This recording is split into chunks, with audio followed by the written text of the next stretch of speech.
Kenapa? Karena pengembangan kurikulumnya itu dilakukan oleh para pelaksana di lapangan, sehingga perbaikan dan peningkatan dapat dimulai dari unit-unit terkecil dan spesifik yang kemudian menuju pada bagian yang lebih besar.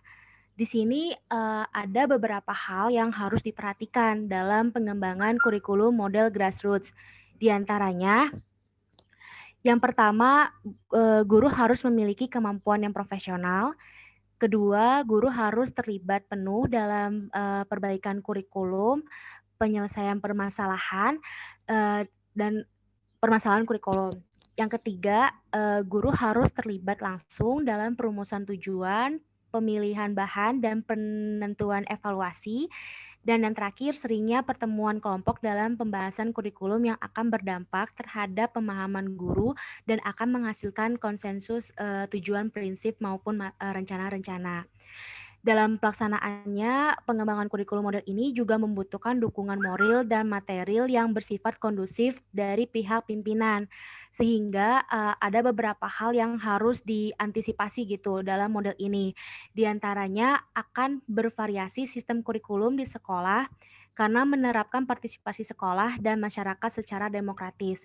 Sehingga apabila tidak terkendali atau tidak terkontrol gitu, maka cenderung banyak mengabaikan kebijakan dari pusat. Itu saja yang bisa saya sampaikan. Materi selanjutnya akan disampaikan oleh rekan saya.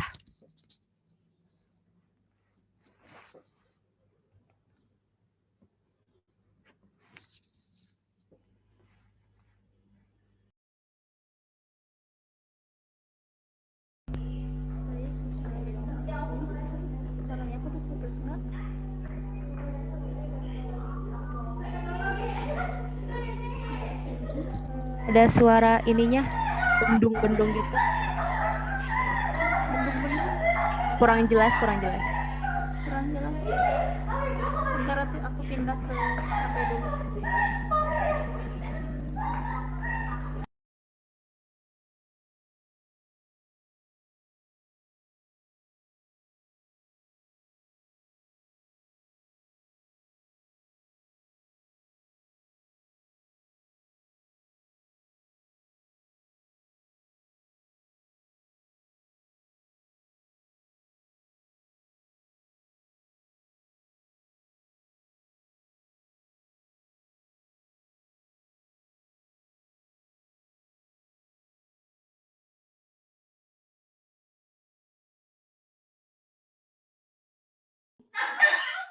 Suaranya kedengaran?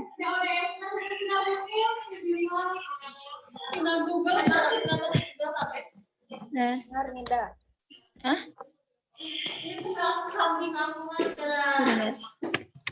Agak berisik sih, Nida.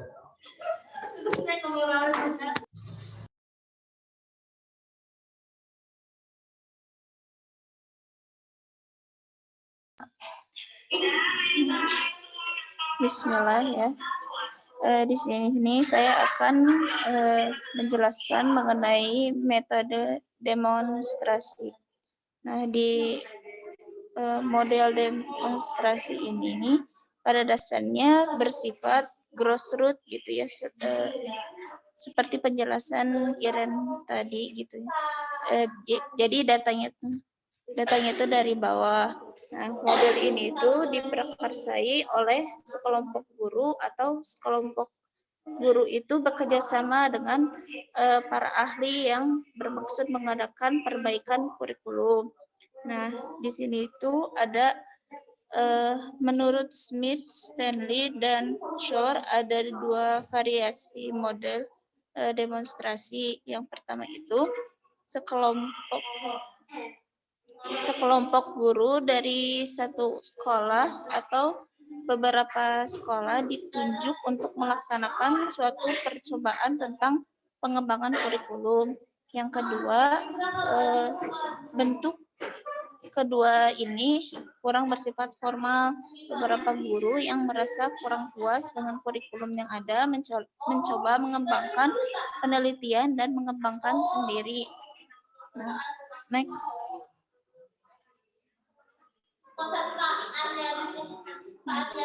Kemudian model Miller dan Seller gitu.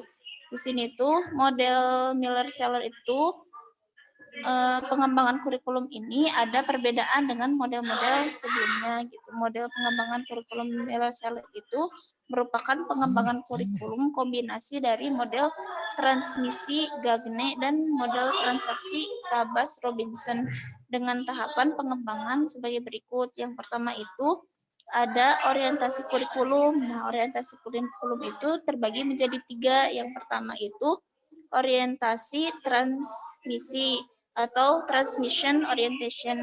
Nah, kurikulum pada orientasi ini menekankan pada isi atau materi ajaran isinya bersumber pada disiplin ilmu yang terstruktur atau sistematis. Guru berfungsi sebagai pemberi arahan langsung dan penyampai ilmu, teknologi, dan nilai sehingga harus menguasai materi ajaran dengan baik. Sementara siswa harus bekerja keras sebagai penerima materi ajar sehingga proses belajar yang terjadi adalah ekspositori dan evaluasi pembelajaran menggunakan tradisional achievement seperti tes, uraian, multiple objective, dan sebagainya. Yang kedua itu ada orientasi transaksi atau transaction orientation. Elemen ini dari transaksi ini adalah terletak pada strategi kurikulum yang membantu pemecahan masalah atau orientasi proses kognitif, aplikasi keterampilan memecahkan masalah di dalam konteks sosial secara umum, dan di dalam konteks proses demokrasi atau orientasi kewarganegaraan demokratis, dan pengembangan saintifik merupakan metode ilmiah yang dipakai dalam orientasi transaksi ini. Pusat orientasi transaksi ini adalah ide yang diambil dari psikologi perkembangan di mana siswa harus diberi kesempatan menyelidiki dunia fisik, moral, dan sosial. Lingkungan belajar harus kaya dengan beragam materi dan ide sehingga memungkinkan penyelidik terhadap problem yang bervariasi. Itu menurut Miller dan Seller. Kemudian yang ketiga ada orientasi transformasi atau transformation orientation. Nah, yaitu perubahan manusia dengan gerakan yang harmonis antara individu dengan lingkungan. Hal ini disebabkan inti dari kehidupan itu adalah manusia. Selanjutnya ada pengembangan tujuan. Nah, langkah ini itu mengembangkan tujuan umum dan tujuan khusus berdasarkan orientasi kurikulum yang bersangkutan. Tujuan umum dalam konteks ini adalah merefleksi pandangan orang, image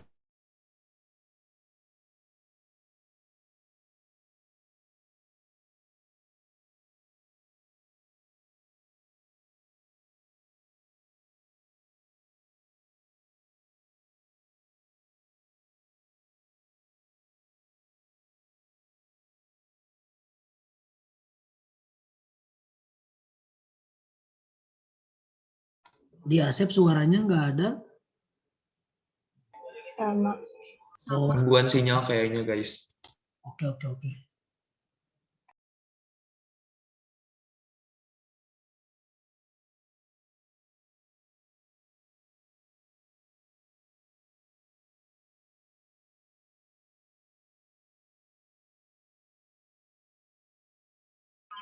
Maaf ya tadi tiba-tiba hilang. Bentar. Nah, itu selanjutnya itu tadi sampai mana ya? Nah, ada beberapa kriteria yang harus diperhatikan dalam menentukan model mengajar yang akan digunakan, yaitu yang pertama disesuaikan dengan tujuan umum maupun tujuan khusus. Yang kedua, strukturnya harus sesuai dengan kebutuhan siswa. Yang ketiga, guru yang menerapkan kurikulum ini harus sudah memahami secara utuh, sudah dilatih, dan mendukung model. Yang keempat, tersedia sumber-sumber yang esensial dalam pengembangan model. Selanjutnya, implementasi sebaiknya dilaksanakan dengan memperhatikan komponen-komponen program studi, identifikasi sumber Pernana, pengembangan profesional, penetapan waktu, komunikasi, dan sistem monitoring. Selanjutnya itu ada evaluasi. Menurut model Miller-Saller ini, prosedur evaluasi dalam pengembangan kurikulum hendaknya merefleksikan orientasi seseorang.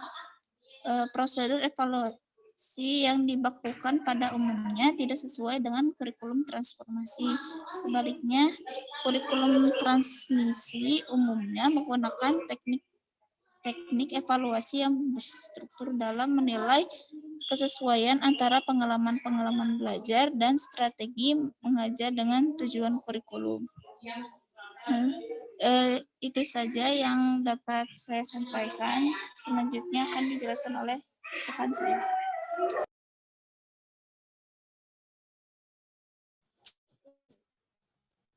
Baik, sebelumnya apakah suara saya terdengar?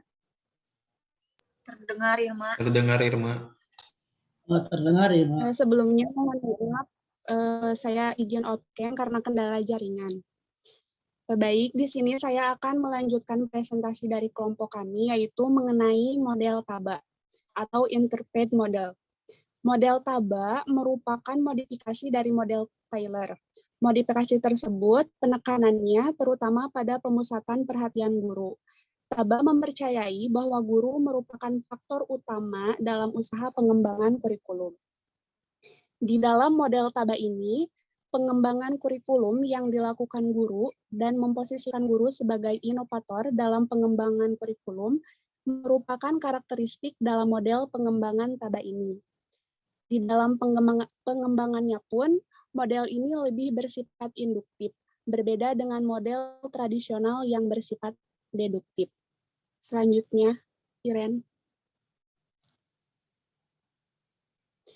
Kemudian di sini juga ada langkah-langkah untuk dapat menerapkan model TABA ini, yaitu yang pertama mengadakan unit-unit eksperimen bersama dengan guru-guru.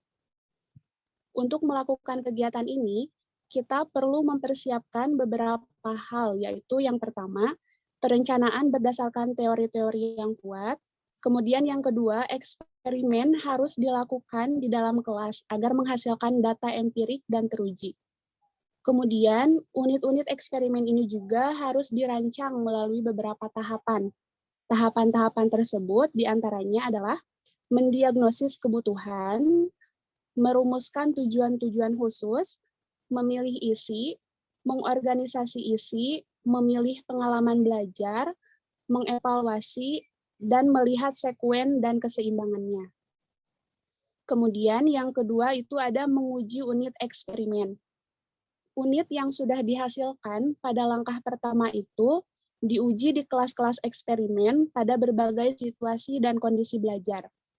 Pengujian ini dilakukan untuk mengetahui tingkat validitas dan kepraktisan sehingga dapat menghimpun data untuk penyempurnaan. Kemudian yang ketiga ada mengadakan revisi dan konsolidasi. Setelah langkah pengujian, maka langkah selanjutnya adalah melakukan revisi dan konsolidasi. Perbaikan dan penyempurnaan ini dilakukan berdasarkan pada data yang sudah dihimpun sebelumnya. Selain perbaikan dan penyempurnaan, dilakukan juga konsolidasi, yaitu penarikan kesimpulan pada hal yang bersifat umum dan konsisten dilakukan secara bersama-sama unit yang telah teruji di lapangan. Kemudian, yang keempat ada pengembangan keseluruhan kerangka kurikulum atau developing a framework. Apabila dalam kegiatan penyempurnaan dan konsolidasi telah diperoleh sifatnya yang lebih menyeluruh atau berlaku lebih luas, hal itu harus dikaji kembali oleh para ahli kurikulum. Nah, di sini ada beberapa pertanyaan yang perlu dijawab dalam langkah ini, yaitu yang pertama, apakah lingkup isi telah memadai? Kemudian pertanyaan yang kedua, apakah isi tersusun secara logis? Kemudian, apakah pembelajaran telah memberikan peluang terhadap pengembangan intelektual, keterampilan, dan sikap? Dan apakah konsep dasar sudah terakomodasi? Kemudian yang kelima ada implementasi dan diseminasi. Di dalam langkah ini, dilakukan penerapan dan penyebarluasan program ke daerah dan sekolah-sekolah, dan dilakukan pendataan tentang kesulitan serta permasalahan yang dihadapi guru-guru di lapangan. Oleh karena itu, perlu diperhatikan mengenai tentang persiapan di lapangan yang berkaitan dengan aspek-aspek penerapan kurikulum. Selanjutnya, Iren.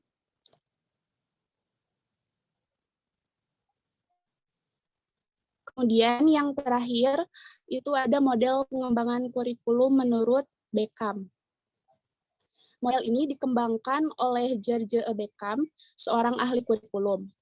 Menurut Beckham, proses pengembangan kurikulum itu meliputi 5 tahap, yaitu yang pertama, menentukan area atau wilayah yang akan dicakup oleh kurikulum.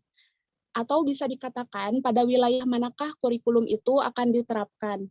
Apakah akan diterapkan pada satu sekolah, satu kecamatan, satu kabupaten, satu provinsi, atau bahkan secara nasional. Penentuan tahapan ini juga ditentukan oleh pemegang wewenang yang dimiliki pengambil kebijakan di bidang kurikulum. Kemudian yang kedua, menetapkan personalia. Pada tahap ini, yaitu menentukan siapa saja orang yang akan terlibat dalam pengembangan kurikulum. Nah, di sini ada 4 kategori orang yang sebaiknya dilibatkan dalam penetapan personalia ini. Yang pertama itu para ahli pendidikan atau kurikulum yang ada pada pusat pengembangan kurikulum dan ahli bidang studi. Kemudian yang kedua ada para ahli pendidikan dari perguruan tinggi atau sekolah dan guru-guru terpilih. Kemudian yang ketiga ada para profesional dalam bidang pendidikan. Kemudian ada profesional lain dan tokoh masyarakat. Kemudian di dalam keterlibatan penentuan orang-orang dalam pengembangan kurikulum ini, Beckham juga menyarankan 3 pertanyaan yang harus dijawab, yaitu yang pertama, haruskah ahli atau pejabat atau profesional tersebut dilibatkan? Kemudian apabila iya, apa peran mereka dan apakah ada cara dan alat yang paling efektif untuk melaksanakan peran tersebut. Kemudian, yang ketiga ada organisasi dan prosedur pengembangan kurikulum. Langkah ini berkenaan dengan prosedur dalam merumuskan tujuan umum dan tujuan khusus, memilih isi dan pengalaman belajar, serta kegiatan evaluasi juga dalam menentukan desain kurikulum secara keseluruhan.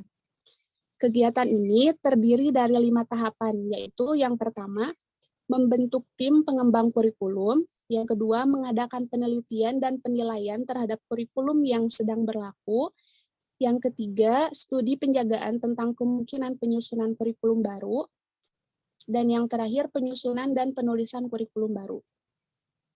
Kemudian yang keempat ada implementasi kurikulum. Pada tahap ini, yaitu waktunya untuk pelaksanaan kurikulum yang telah dikembangkan oleh tim pengembang. Di dalam pelaksanaan kurikulum ini juga dibutuhkan kesiapan guru, kesiapan siswa, fasilitas, biaya, manajerial, dan kepemimpinan di sekolah. Kemudian yang terakhir dalam tahapan ini adalah evaluasi kurikulum. Hal-hal yang penting yang harus dievaluasi di sini adalah yang pertama, pelaksanaan kurikulum. Pelaksanaan kurikulum oleh guru-guru. Di sini apakah seorang pengajar atau guru sudah efektif dan baik dalam menjalankan tugasnya sebagai pengajar dalam melaksanakan tugasnya. Kemudian ada desain kurikulumnya. Di sini apakah desain dari kurikulum yang digunakan tersebut sudah sesuai. Kemudian ada dari hasil belajar siswanya. Kemudian selain yang 3 tadi, evaluasi ini ditujukan untuk mengevaluasi keseluruhan dari sistem kurikulum. Kemudian, dari data yang terkumpul dari tahap evaluasi ini akan digunakan untuk bahan penyempurnaan kurikulum selanjutnya. Mungkin hanya itu yang dapat saya sampaikan dan kelompok kami sampaikan. Mohon maaf apabila banyak kekurangan. Wassalamualaikum warahmatullahi wabarakatuh.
Baik, langsung saja ke sesi tanya jawab.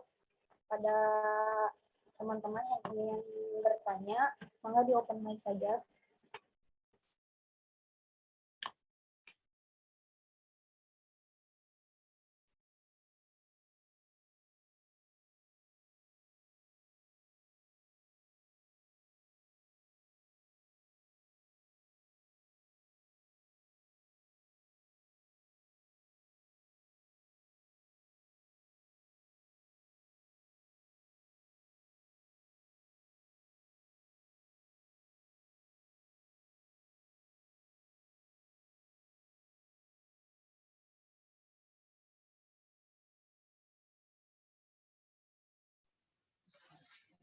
Ini kolom chat nggak bisa digunakan ya? Oh bisa sekarang. Sekarang sudah bisa, Pak. Tadi mah nggak bisa.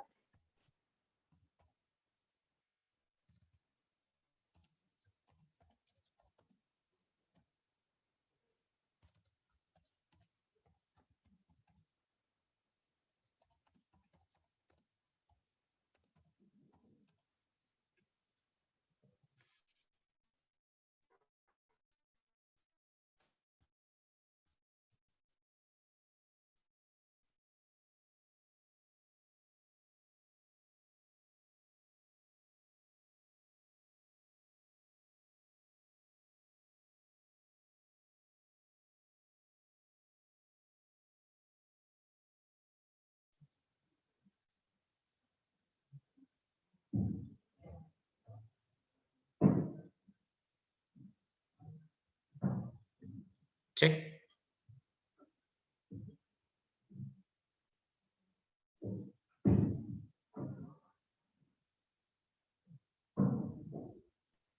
Monggo teman-teman, jika ada pertanyaan, monggo di open mic dan juga dituliskan di kolom chat ya.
Jadi boleh bertanya? Ya, mangga.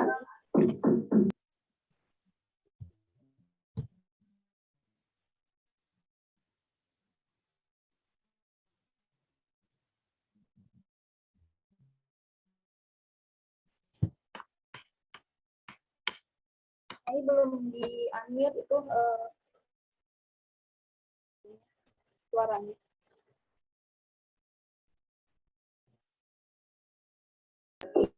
Oh iya, ada suaranya. Ya, ada. Izin tadi kan seperti yang tadi dijelaskan gitu sama oleh kelompok 2 bahwa model-model pengembangan dari kurikulum itu ada beberapa model.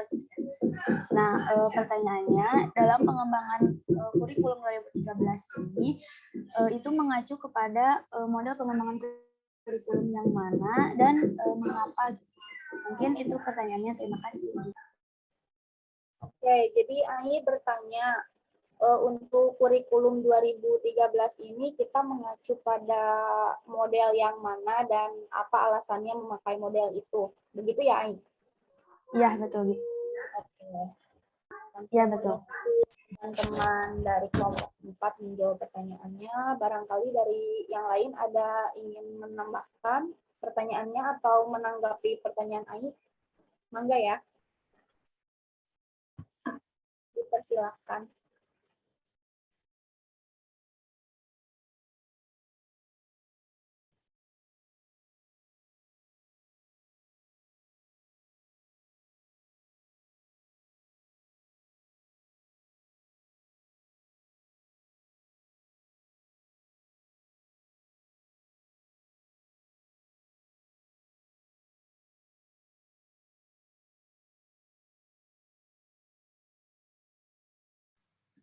Ya, izin bertanya, Yugi. Ya, mangga Riki.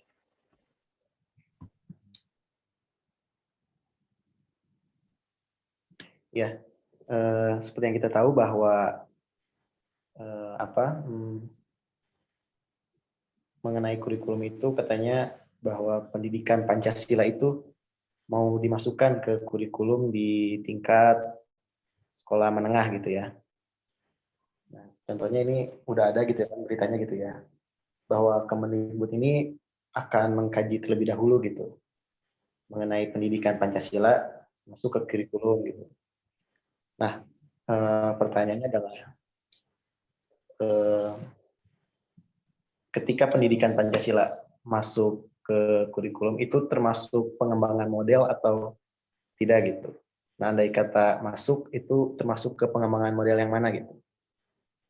Oke, jadi Riki bertanya, kan ada rencana pendidikan Pancasila itu akan dimasukkan ke pelajaran yang ada di SMA. Lalu apakah penambahan mata pelajaran pendidikan Pancasila ini termasuk pengembangan kurikulum atau bukan? Dan kalau iya, model apa? Begitu ya, Riki? Ya, betul. Oke, terima kasih, Riki. Kami membuka satu pertanyaan lagi bagi teman-teman yang ingin bertanya, monggo dipersilahkan. Atau barangkali jika ada teman-teman yang ingin menanggapi pertanyaan dari Riki dan juga Ai, monggo juga dipersilahkan.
Yang dari Ricky sebaiknya dimasukkan juga di chat ya, Rick, pertanyaannya.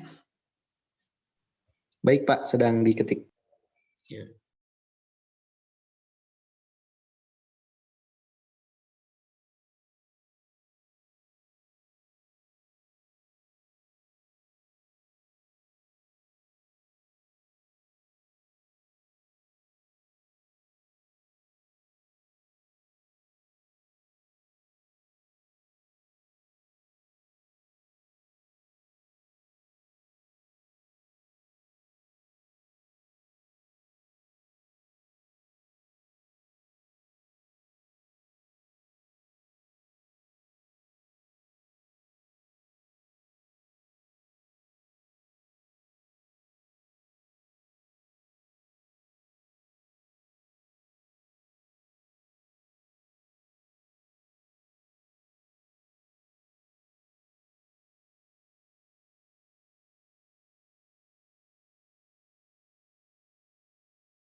di tempat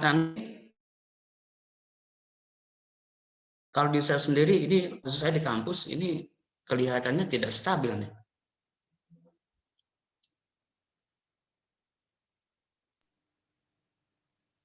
Bagaimana Pak? Tadi putus-putus suaranya. Ya, saya menanyakan kondisi jaringan. Kalau di kampus ini, saya posisi di kampus ini jaringan kondisinya tidak stabil. Nah, kalau di tempat Anda gimana nih? Di tempat mahasiswa bisa lancar atau terputus-putus juga? Nah, ini udah mulai lagi nih ada peringatan. Alhamdulillah kalau saya lancar Pak sinyalnya. Terdengar Pak, suara Bapak jelas. Alhamdulillah lancar Bapak.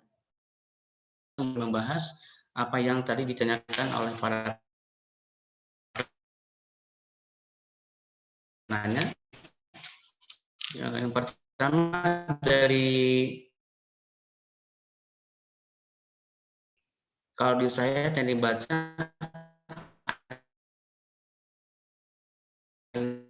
Sinta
Mungkin Bapaknya ini ya jaringannya.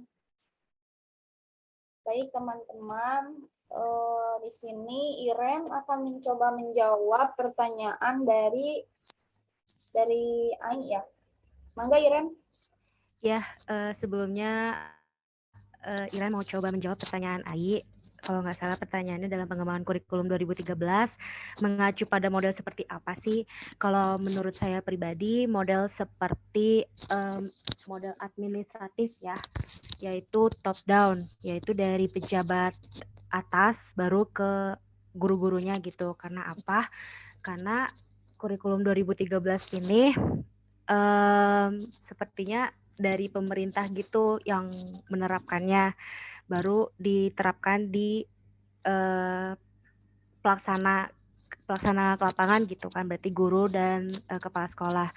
Menurut saya jadi jawabannya model administratif. Mungkin boleh ditanggapi atau ada pendapat lain gitu. Terima kasih.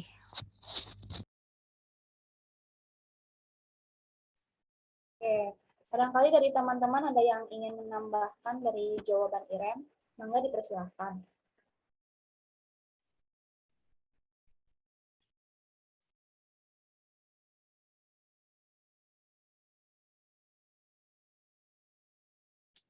Oke, jika tidak ada, bagaimana Ai penjelasan dari Iren? Apakah cukup jelas atau kurang jelas atau bagaimana? Untuk sementara cukup. Oke, cek suara saya didengar nggak? Terdengar Bapak. Terdengar Pak. Oke, dengar ya. Oke, mudah-mudahan tetap begini.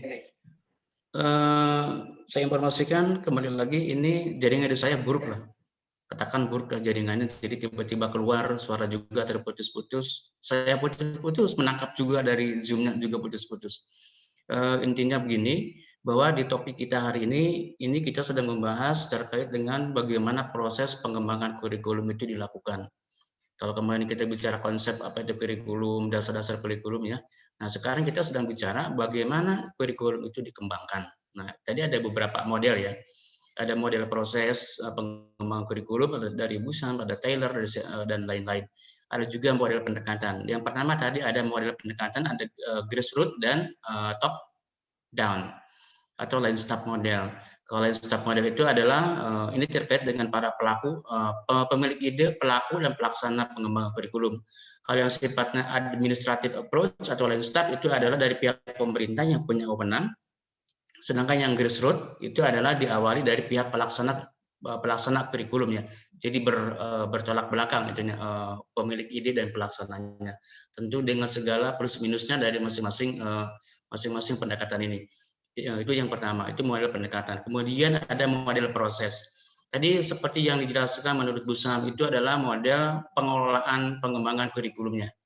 Jadi mulai dari menentukan wilayah, menentukan para steering committee-nya, menentukan para panitianya, kemudian habis itu bagaimana diimplementasikan sampai kepada evaluasi, itu bagian dari proses manajerialnya.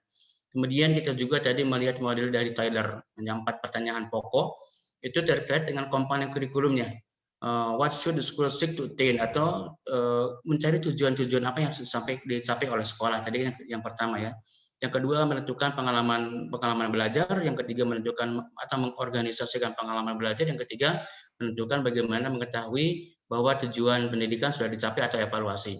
Kalau kita bicara ke komponen kurikulum ya sama saja dengan menentukan tujuan, menentukan materi, menentukan metode, dan menentukan evaluasi.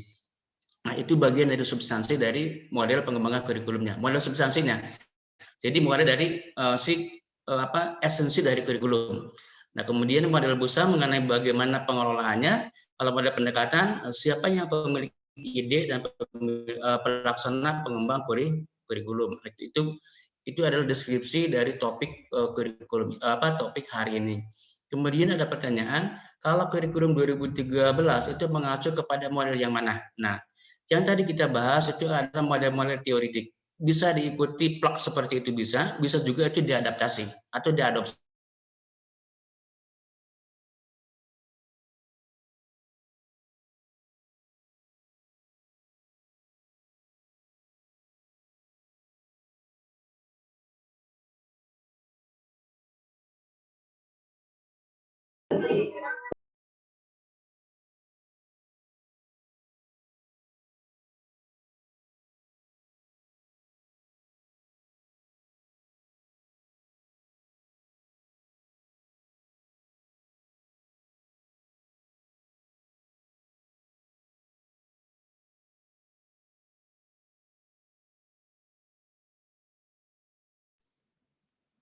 Bapaknya hilang lagi ya? Sinyal.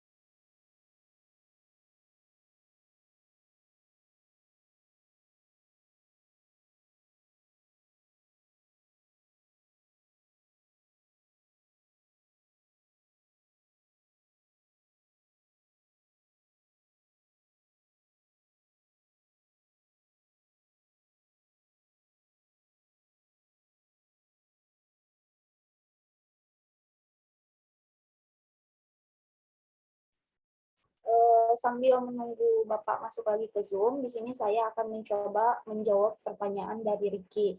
Nah, apakah penambahan mata pelajaran pendidikan Pancasila di SMA itu termasuk ke dalam pengembangan kurikulum atau tidak gitu kan?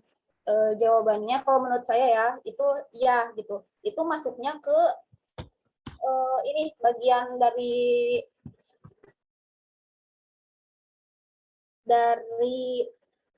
apa itu kan namanya pengorganisasian pengalaman belajar. Jadi kan kalau misalnya pengorganisasian pengalaman belajar itu kan ini tuh mencakup kepada tahapan dan juga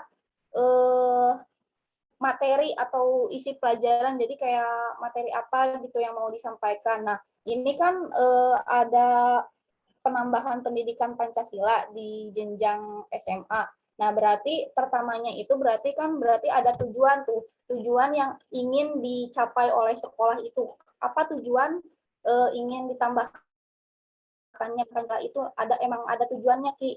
Nah, setelah itu ya nanti disesuaikan gitu kayak isi, terus isi materinya, seperti itu sih kalau menurut aku.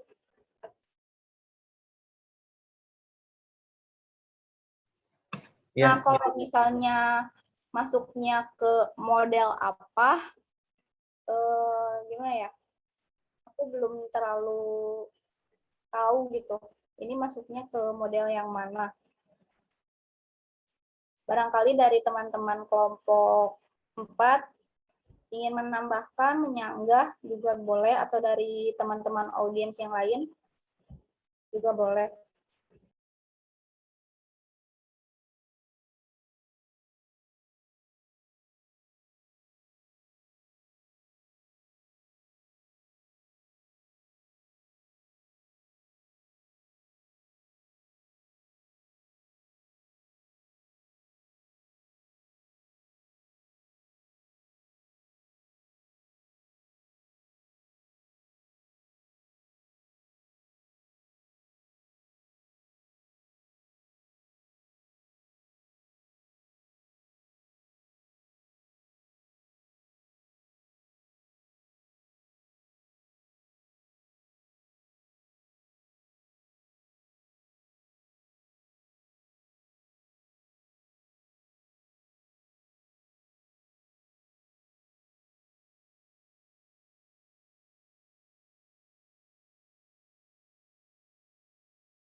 Mungkin aku boleh menambahkan dari Irgi ya, model seperti apa.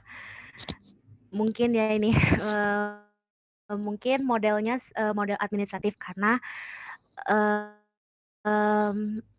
mata pelajaran pendidikan Pancasila ini kalau nggak salah kan rencana atau rancangan dari Kemendikbud kan, berarti kan dari pemerintah, berarti kan kalau administratif itu kan dari top down. Nah, makanya saya menyimpulkan kalau itu dari model administratif. Boleh mungkin teman-teman boleh menanggapinya atau ada sanggahan.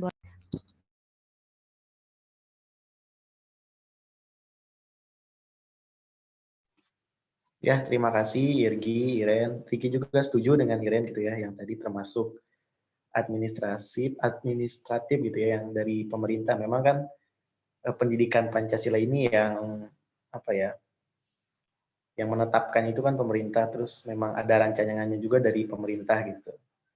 Jadi betul gitu ya kalau menurut Riki gitu. Mungkin dari yang lain silahkan. Ya, jadi gitu, jadi penambahan mata pelajaran ini memang termasuk kepada pengembangan kurikulum dan masuknya itu pada model administratif. Gitu kesimpulannya, Ki. Sudah jelas ya?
Bagaimana teman-teman? Apakah ada yang ingin bertanya lagi? Kami membuka satu pertanyaan lagi untuk pertemuan kali ini.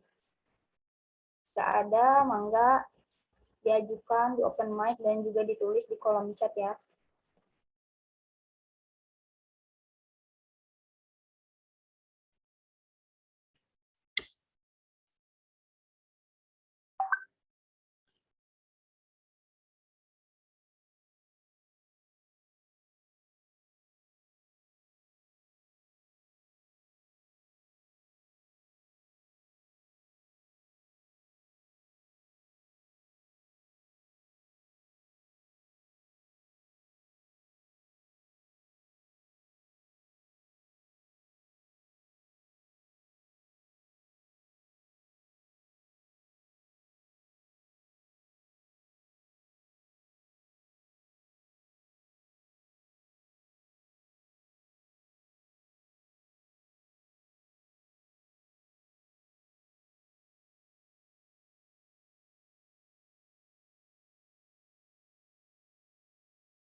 Dari Asep cukup, gak ada tambahan, gak ada pertanyaan. Ya, aku juga cukup, Irgi. Oke. Dari yang lain bagaimana? Cukup juga? Inka juga cukup. Aku juga cukup. Baik, terima kasih Juga semuanya. cukup, Irgi. Kalau begitu, mari kita cukupkan untuk pematerian dari kelompok 4. Terima kasih ya kepada kelompok 4 yang sudah menjelaskan mengenai model pengembangan kurikulum ini. Terima kasih juga kepada penanya. Terima kasih. Kami kelompok 4 pamit undur diri. Wassalamualaikum warahmatullahi wabarakatuh. Waalaikumsalam. Waalaikumsalam warahmatullahi wabarakatuh. Terima kasih. Dipoto dulu, Ga? Tapi ini bapaknya emang nggak akan masuk lagi.